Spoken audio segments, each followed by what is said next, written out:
Ukraine युद्ध के दौरान रूस ने एक बहुत बड़ी गलती की थी, जिसकी वजह से उसकी 300 अरब डॉलर की संपत्ति विदेशों में फ्रीज हो गई। लेकिन भारत उस गलती को नहीं दोहराने वाला।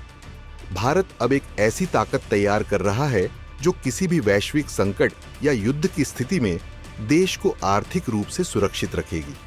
यह ताकत भारत के लिए सुरक्षा कवच का काम करेगी।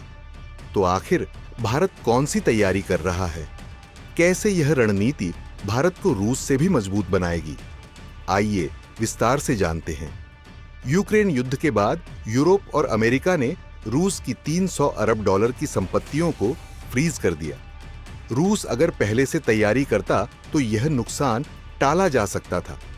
रूस ने अपनी विदेशी संपत्तियों को सोने में नहीं बदला और न ही उसे अपने देश में लाने की कोई बड़ी रणनीति बनाई।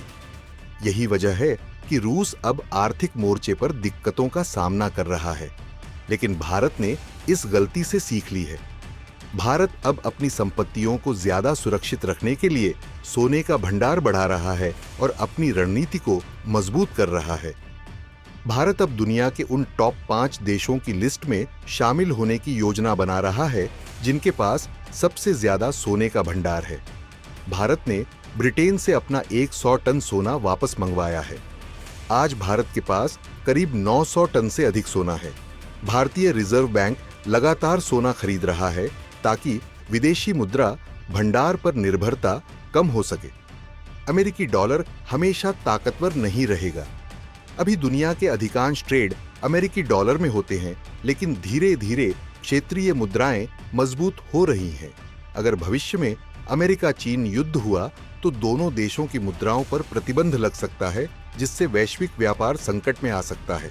ऐसे में सोना ही एकमात्र संपत्ति होगी जिसकी कीमत किसी भी हालात में बनी रहेगी। इसीलिए भारत अपने सोने के भंडार को मजबूत कर रहा है ताकि किसी भी संकट के दौरान देश की अर्थव्यवस्था स्थिर बनी रहे। सोने के भंडार से कैसे मजबूत होगा भारत?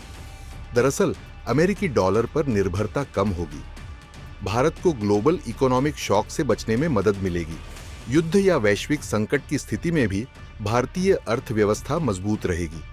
अंतर्राष्ट्रीय लेन देन में भारत को ज्यादा मजबूती मिलेगी। खैर, भारत अब अपने आर्थिक सुरक्षा कवच को मजबूत कर रहा है। रूस ने जो गलती की, भारत वह गलती नहीं दोहराएगा। आने वाले समय में भारत का यह फैसला हमारी अर्थव्यवस्था को और भी मजबूत बना देगा। आप क्या सोचते हैं? क्या यह रणनीति भारत को ग्लोबल पावर बनने में मदद करेगी? हाँ या ना में कमेंट करके जरूर बताएं।